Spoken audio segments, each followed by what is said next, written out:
This is a very, very important message about sending out your surveys. Last night, me and other teachers were just getting ridiculous emails, which are being ignored. And I'm sending out an email to teachers this morning to tell them to ignore these kind of things. This is not acceptable.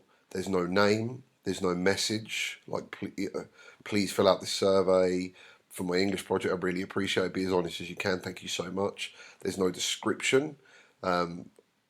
This survey is intended to find out the advantages or disadvantages of e-learning due to COVID-19, whatever. There's no description. There's no thank you. And because of that, I'm not replying. That's deleted straight away. And I've told other teachers to just delete these.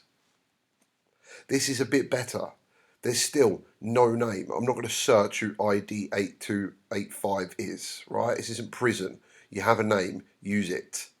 There's no message, please. Oh, there is a message, so I'll do it online. Please take a couple of minutes of your time to fill out a form. That's a period, that should be a period, not a comma.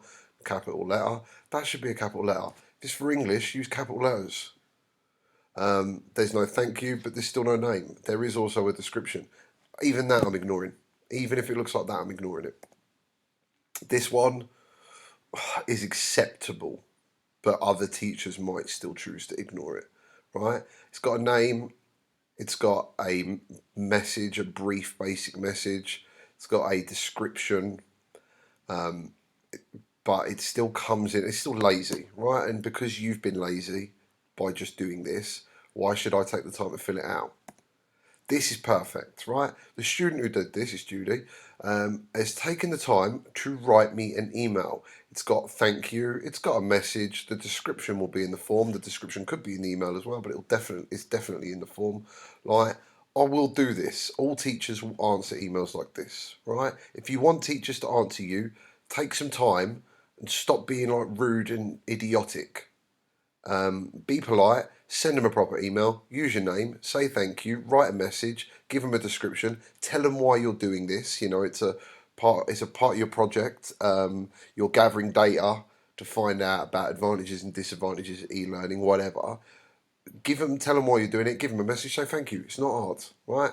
Checklist. Have you written a description for the survey? Have you sent out an email to the teacher from your account with your name? Have you given details of the task so the teacher knows why you're doing it? Have you said thanks? Have you not been an idiot? That's your checklist. If you can answer all of those questions with yes, you're fine.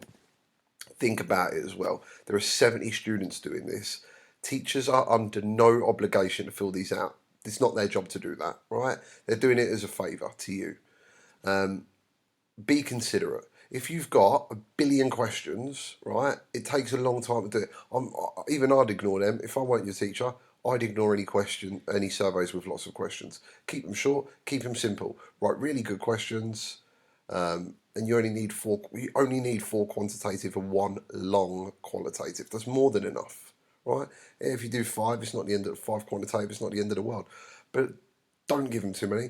And don't send them to the same teachers. Again, if you keep sending Mr. Tatum, Miss Mai, Miss Deeb, and Mr. Robertson, if I've got 70 kids sending the same, sending surveys, eventually they're going to stop responding. So branch out. Look at middle school teachers. Look at elementary school teachers. Don't just do your grade 9 teachers. There's lots of teachers there. I can even help you with it in the chat if you have any questions. All right. So again, don't be an idiot.